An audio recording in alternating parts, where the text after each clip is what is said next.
zinnias in there. Those are the ones that make me so sad when, like, I'm not going to come out and see all this just beautiful swaths of zinnias with the bees all over them and all the different colors, and they're just tucked in everywhere. This is what I miss over winter. It's not the tomatoes, it's not the squash. It's the flowers, 100%. Although, speaking of squash, I got a yellow squash down there. I gotta get out of there before it becomes a small child. Yeah, let's see. These green beans have made a second burst here, getting some new flowering all through here, and I thought I was almost ready to pull these because I thought we had pretty much picked them out and we were starting to get this dieback. But we're going for it. So awesome. Never gonna complain about lots of green beans. I have a few little sunflowers tucked in here and there, popping through. These darker ones are starting to come on. No color yet. These were my favorite zinnias this year, and these are the Queen Lime Red. This whole little patch over here has just been so gorgeous, and it's just giving, and it's still going really strong. There's tons of buds in here. I still get a ton off of those. And I'm really happy with that. Again, these little cosmos here, love them.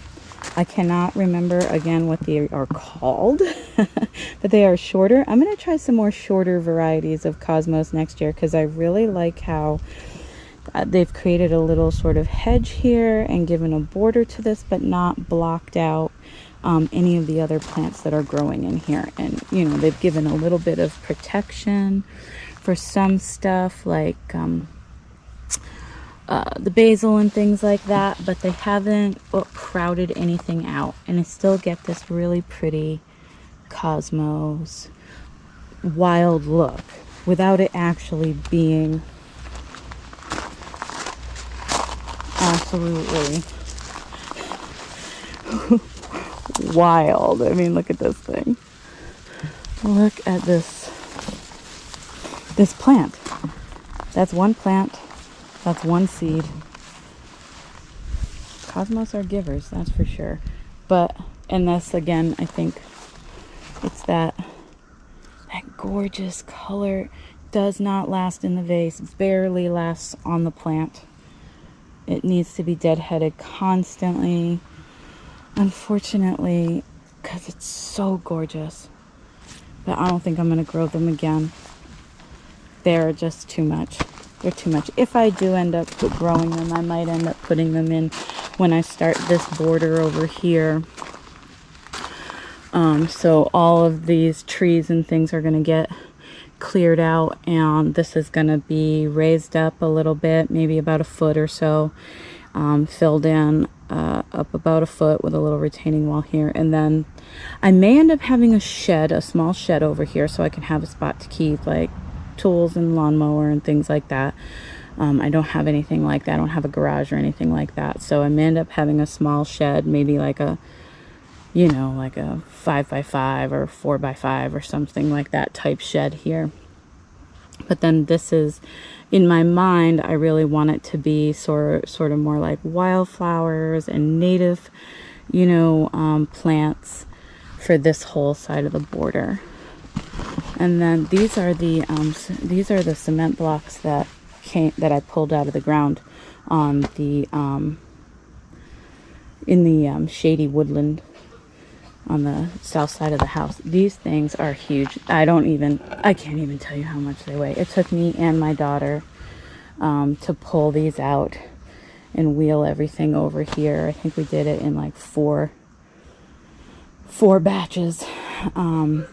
it was a lot of work. And so I have my youngest son here to help me with the rest of them, and my daughter. So we'll get that going here soon. The straw flowers are pretty much done. I'm gonna probably cut these back and pull out what's left of these soon, and then I'm gonna do like the turnips and stuff in here, and the turnips and beets in here. I might even do some cabbage. I have some tunnels, so I can do some cold weather stuff out here. I really have to get on it if I'm gonna do it. I have already started the seeds for the beets and the turnips inside. If I want to do cabbage, like I have some like Chinese or some sort of, I think it's like a Chinese cabbage that's like 60 days. If I want that, I gotta start it now, and then I can have them out here in the tunnels, like in a tunnel over this bed and this bed here maybe, and keep things covered up overnight so the frost doesn't get on them, and then see, it'll take a lot longer for those to grow into anything. But yeah, I don't have anything better to do once the weather gets cold. So, well, when the weather first gets cold, I don't have anything better to do. Then seed starting begins, and we have tons to do. These Seascape strawberries just keep on giving, and they are delicious. So good. I 100% recommend Seascapes. I bought these as bare roots last year, and I had them in my green stalks, and at the end of the season last year I moved them into this bed. They've done fantastic, and they're, like I said, they're really, really good. They're, I think, better than the Proven Winners ones, and I also have Proven Winners ones in the other beds, and sort of similar story. I had them in containers last year and put them in the beds this year. Hello, pretty. Okay. Oh, I got my overalls on. I'm gonna check out my gardening outfit here. Got my mucks on. There's no bad weather, only bad gear, as they say. So these overalls, actually, I got these from Duluth Trading Company. They're fantastic. I can get these as muddy as all get out, and it washes right off. I wish everything I owned was like that, so that I wasn't ruining so many shirts with food. I'm notorious for dropping. If I've got a white shirt on, there's going to be food on it before I leave the house. So, yeah. And then I got this hat. This is from Botanical Interest. I like it because the color already kind of looks, it's a terrible thing, but it already looks kind of sweaty and dirty. So when I'm working in the garden, you can't really tell that my hat is sweaty and dirty. It just looks like that's the color it's supposed to be, I guess. I don't know what to say about that. But that is why I bought it. So I'm gonna, I think, end the tour here. Oh, you know what? Let's just go up on the porch real quick, and we'll get a nice view. We'll take a look at the green stalks. So we've got cilantro, and the lettuce is doing fantastic. Again, this is a really good time for the lettuce, and the cilantro and things like that will really do well in this weather as we go into the fall. And then these are the Kalima bush beans. These have been producing now for a couple of weeks. They've been producing pretty heavy, considering that they are growing in the little pockets of these containers. And they're delicious. They're really, really good. I like them a lot. The cucumbers. So I've definitely gotten some cucumbers, and I'm still getting some off of these plants, but I just don't feel like, oh, there's one. There's a good one right there. I don't feel like it was necessarily a very productive way to grow cucumbers, so I probably will not grow cucumbers in the green stalks again. And these were like a bush style, you know, pickle bush or whatever.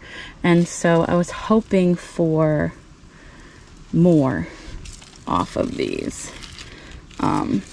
But they were slow to start, and I've maybe gotten 10 or 15 cucumbers off of all of the plants total, and I have 4 in each of these green stalks, so it ain't much. The cucumbers are really good. I don't think there's anything wrong with the cucumbers, and I have grown them before actually in grow bags, and they've done very well in grow bags, so I totally recommend the cucumber variety. I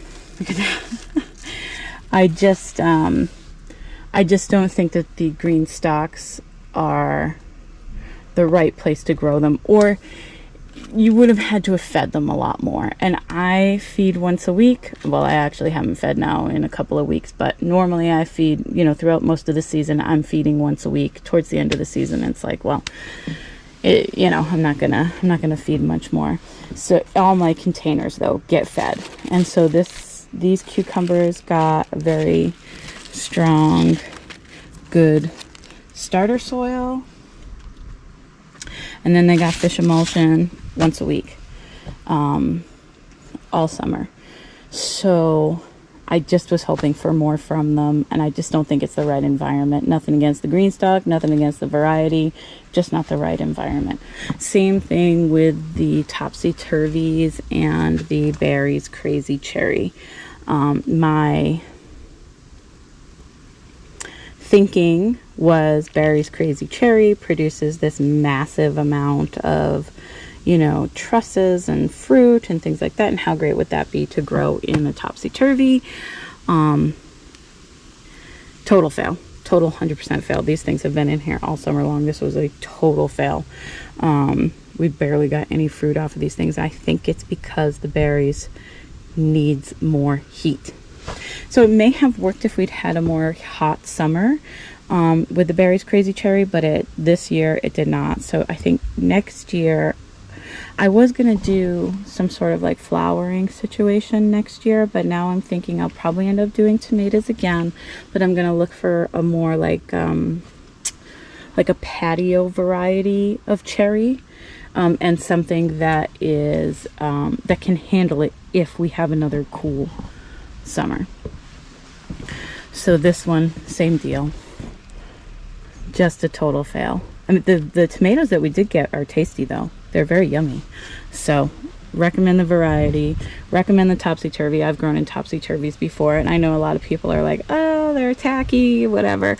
They're just another way to grow, and if you have a small amount of space and you need to grow vertically and you only have a wall, go for it. You can always put some sort of like petunia or something like that drapes out like this one up in the top and cover the bag as it grows down. So don't feel like you know, if you don't like the way these look, that you can't use them. I think they're totally worthwhile, and they're space savers, and you can get a lot of food off of them if you do it right. So definitely recommend the topsy-turvies. You know, I recommend the green stalks 100%, again, if you're growing in a small space, or if you just want to try growing things a different way, like me. And then, oh my God, these... There are actually petunias in these containers. You can see them peeking out here. There's also eucalyptus in here. But these sweet potato vines are absolutely taking over the world, which is fine. It looks beautiful. And we're almost done anyways. Although like the sweet potato vines won't handle frost, but petunias actually can handle a little bit of frost. I may end up sort of deconstructing these containers. Let's see if I can show you the container under here. So that's the container under there. Each one of these has one potato vine, one of these darker petunias, one of the honey, and a eucalyptus that I started from seed. I may end up deconstructing these, maybe just leaving the sweet potato vines in and then taking the petunias, because the colors for these are just as much fall as they are summer, and maybe putting them out on the front porch for some fall color. The zinnias, these are all like the little Thumbelina zinnias and things like that in these containers. They're starting to get way overgrown, and I love that. And then this is the other container here.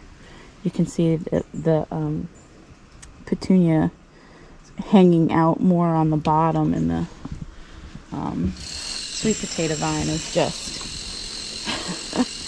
it's just huge, huge. But the eucalyptus has done a lot better in fighting off the sweet potato vine in this one. So the eucalyptus I'll just cut and bring in at the end of the year to dry and have for decoration in the house. All the little begonias in the planters that my mother sent have done fantastic, and I just love the way this looks on the front of the dog kennel, and even hanging off of the compost bin there. And then these are pansies. They're making a comeback now that the weather's getting cooler, and just have the cucumbers have come in here and really taken over. But there's still little zinnias alive in these in here, just tucked in. They're so sweet. I really loved growing in those this year too, and they do have drainage holes. I'll have to ask my mom. I think she got them off of Amazon, and she sent those to me this spring, and I love them, absolutely love them. The colors are adorable. If you have some place where you can hang containers, I 100% recommend little containers like this. They've done fantastic with everything that has gotten put into them. So yeah, all right, okay, so there, now I'm gonna call it. And thank you guys for being patient with me while I was not feeling well, and getting back out here and getting a video done. I really appreciate all of you guys, and thanks for watching. And of course, as always, tons of love to my family. I hope everybody's doing really well, and I hope that you're having a great day. All right. I'll talk to you later. Bye.